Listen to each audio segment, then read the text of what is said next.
আসসালামু আলাইকুম রাহমাতুল্লাহি ওয়া বারাকাতুহু। সুপ্রিয় ও সম্মানিত দর্শক শ্রোতা, আশা করি মহান রব্বুল আলামিনের দয়ায় আপনারা সকলেই ভালো আছেন। সুপ্রিয় সম্মানিত দর্শক শ্রোতা, আজ রোজার ইফতারের দুটি দোয়া আলোচনা করব, যেগুলো হাদিস দ্বারা প্রমাণিত। নবী করিম সাল্লাল্লাহু আলাইহি ওয়াসাল্লাম ইফতারের সময় এই দোয়া পড়তেন। দোয়াগুলো ইফতারের সময় অবশ্যই পড়বেন। আবু দাউদ শরীফে এই দোয়া দুটি রয়েছে। ইফতারের সময়টি অনেক দামি একটি সময়। এই সময়টি নষ্ট করা উচিত নয়। ইফতারের সময় এমন একটি সময় যে সময় আল্লাহ পাক অধিক পরিমাণে দোয়া কবুল করেন। ইফতারের সময় দোয়া কবুলের সময়।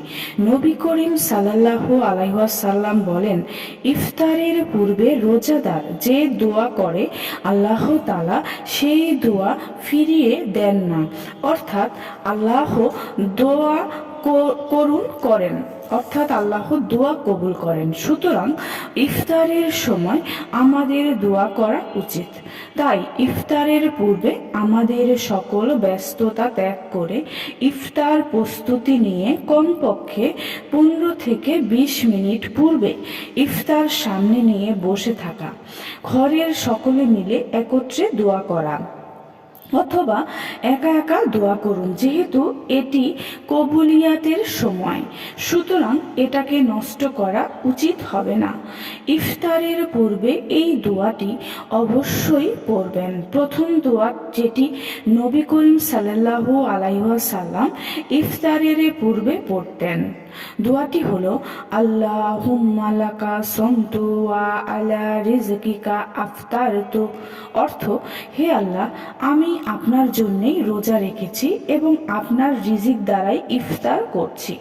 এবং ইফতার শেষে নবী করিম সাল্লাল্লাহু আলাইহি ওয়াসাল্লাম এই দোয়াটি পড়তেন, জাহাবাজ জামাউ ওয়া বাতাল্লাতিল উরুকু ওয়া সাবাতাল আজরু ইনশাআল্লাহ। অর্থ, পিপাসা দূরীভূত হয়েছে, ধমনীসমূহ সতেজ হয়েছে এবং ইনশাআল্লাহ রোজার সওয়াব নিশ্চিত হয়েছে। আবু দাউদ শরীফে এই দুটি দোয়া রয়েছে। একটি দোয়া ইফতারের পূর্বে করবেন এবং দ্বিতীয়টি ইফতারের পরে করবেন। এই দোয়া দুটি পড়া সুন্নত। আল্লাহ তাআলা সকলকে আমল করার তৌফিক দান করুন, আমিন। সুপ্রিয় সম্মানিত দর্শক শ্রোতা, আশা করি ভিডিওটি ভালো লেগেছে। ভিডিওটি যদি ভালো লেগে থাকে অবশ্যই চ্যানেলটি সাবস্ক্রাইব করবেন, লাইক করবেন, কমেন্ট করবেন এবং বেশি বেশি শেয়ার করে দিবেন। সবাই ভালো থাকবেন। আল্লাহ হাফেজ।